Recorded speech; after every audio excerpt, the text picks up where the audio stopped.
Lawrence Bishnoi बहुत कम उम्र का वह डॉन है जिसका नाम इस समय सभी की जुबां पर छाया हुआ है। ऐसी चर्चा है कि वह गुजरात की साबरमती जेल में बंद होते हुए भी किसी न किसी तरह से बाहर अपने नेटवर्क में संपर्क में है। हालांकि इस बात पर कितनी सच्चाई है वह जांच का विषय है, लेकिन मुंबई में बाबा सिद्दीकी के साथ जो कुछ हुआ उसके पीछे बिश्नोई गैंग का ही हाथ बताया जा रहा है।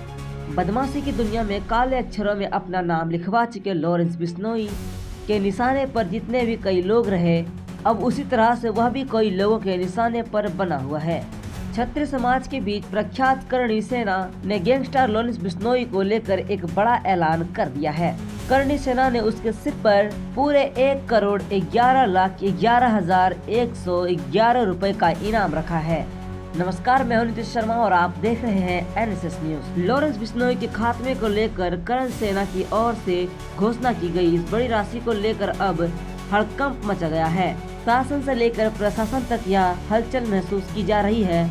हालांकि आपको बता दें कि करणी सेना की ओर से जो इनाम राशि घोषणा की गई है उसमें यह भी स्पष्ट है कि यह राशि उस एनकाउंटर करने वाले को सुरक्षा अधिकारी को दे दी जाएगी। करणी सेना के प्रमुख राज शेखावत ने कहा कि बिश्नोई के एनकाउंटर से देश की सुरक्षा और शांति बहाल हो सकेगी। शेखावत ने केंद्र और गुजरात सरकार पर भी निशाना साधते हुए कहा कि देश में ऐसे भी उपअधिकारी पर सख्ती में लगाम लगाई जानी चाहिए। करणी सेना के प्रमुख राज शेखावत ने यह भी दावा किया कि बिश्नोई गैंग ने ही करणी सेना के बड़े नेता सुखदेव सिंह की जान ली थी। सुखदेव सिंह गोगामेड़ी की हत्या 5 दिसंबर 2023 को जयपुर में अज्ञात हमलावरों ने की थी और उसके कुछ घंटे बाद ही लॉरेंस बिश्नोई गैंग ने इस घटना की जिम्मेदारी ले ली थी।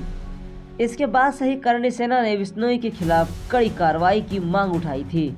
करणी सेना के राष्ट्रीय अध्यक्ष राज शेखावत इससे पहले बीजेपी में हुआ करते थे, लेकिन राजकोट के संसद से विजय रूपाल के राजपूत विरोधी का एक बयान और उस पर बीजेपी की ओर से कोई एक्शन न लिए जाने से नाराज होकर उन्होंने पार्टी छोड़ दी थी। अभी राजपूत संगठन करणी सेना के नेतृत्व कर रहे हैं, जिनके निशाने पर लॉरेंस बिश्नोई बना हुआ है।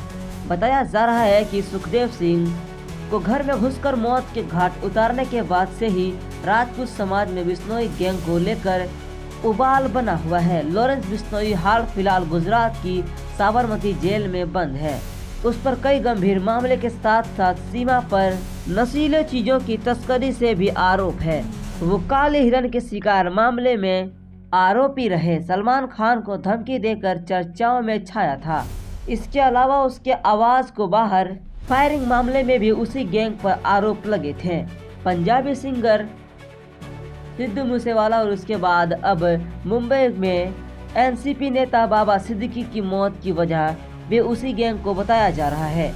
हालांकि इन तमाम बातों की सच्चाई कितनी है वह फिलहाल जांच का विषय है। फिलहाल इस तरह की बाकी अपडेट्स के लिए आप एनएसएस न्यूज के साथ जुड़े रहें। धन्यवाद।